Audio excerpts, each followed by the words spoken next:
Good afternoon, friends. Afternoon here. I'm continuing today my review of recent previous blogs, focusing in this one, a brief one, but pointed on Haiti. This is Horace Levy in the series What Jamaicans Want and Don't Want. Haiti's situation is now even worse than it was 3 or 4 weeks ago when I first spoke to you about this exploited, oppressed, and struggling country. Criminal gangs have tightened their control of the island's capital. That control is now put at 85%. Ordinary people continue to be robbed, abducted, burnt out of their homes, murdered. Situation is terrible.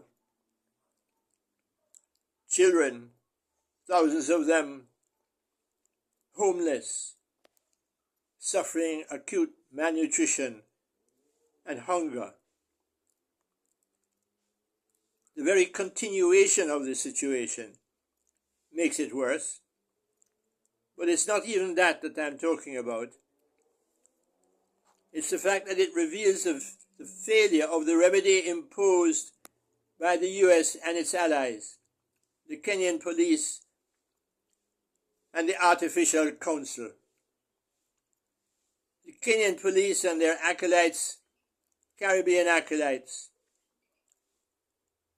both of them lack credibility. A recent photo showed the Kenyans barricaded behind a concrete wall topped with sandbags, when one would have thought they would be assaulting the strongholds of the criminal gangs. Instead, they are the ones being assaulted. Worse than all that, which is why I say situation is worse, is the illogical threat and likelihood of another external force to make the situation even more wretched. It is such interventions, US engineered, that have in fact for decades ravaged Haiti.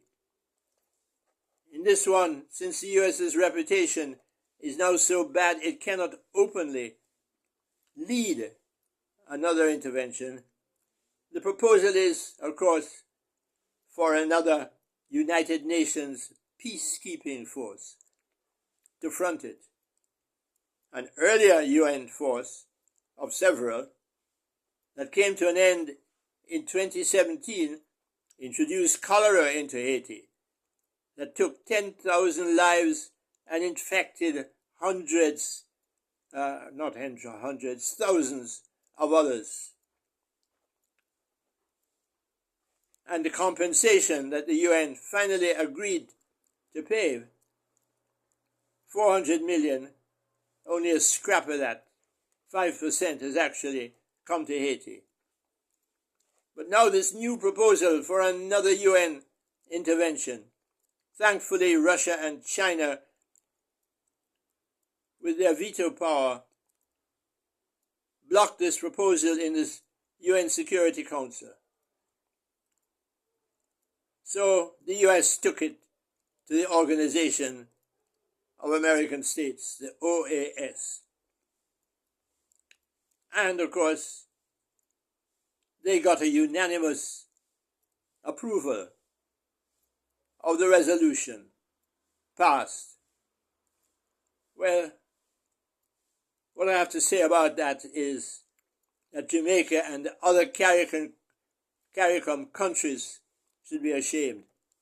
Presumably, they supported that resolution. I would argue that they should immediately withdraw their votes and oppose any further intervention in Haiti. There should be no further intervention that is not requested with its terms specifically set by the Haitians on the ground themselves. Haiti's true need is for humanitarian help, food, medicine, clothes, seeds for agriculture, tools for industry, and above all, to be allowed the numerous groups like Montana in Haiti, there are such groups, to carry on without foreign interference its own quiet struggle to control their own country while fighting off the criminal element. Haitians are a resilient people. Just think of what they have gone through after their revolution at the hands of France and the US. But they survive. They struggle on. If they want some assistance, let them request it and set its terms. But not another US-made invasion. Talk to you again another time, but give me your reactions to this one. Bless you.